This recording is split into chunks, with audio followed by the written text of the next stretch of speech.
শীতকাল মানেই নতুন আলুর দম। তোমরা কারা পছন্দ করো নতুন আলুর দম আমার মতো? আমাকে কিন্তু ভিডিও শেষে একদম জানিও।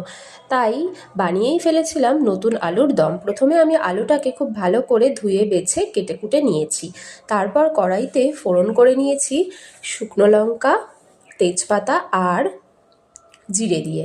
তারপর আর কি আলুটা ছেড়ে দিলাম। যখন লাল লাল হয়ে হালকা ভেজে আসলো, দিয়ে দিলাম টমেটো আর আদার পেস্ট। আচ্ছা, আমি বলিনি এটা আমি নিরামিষ বানিয়েছিলাম। এখানে যদি কেউ আমিষ বানাতে চাও তাহলে তো পেঁয়াজ আদা রসুন ব্যবহার করতেই পারো। তারপর প্রতিদিনের মশলা গড়গড়িয়ে দিয়ে দিলাম রেলগাড়ির মতো। হলুদ, জিরে, লঙ্কা গুঁড়ো, ধনে গুঁড়ো আর কটা কাঁচা লঙ্কা চিড়ে দিয়েছিলাম। কষিয়ে আসার পরে যখন তেলটা একদম ছেড়ে দিল, দিয়ে দিলাম পরিমাণ মতো জল। আচ্ছা বন্ধুরা, বলো তো এরকম নিরামিষ আলুর দম তোমরা কারা পছন্দ করো?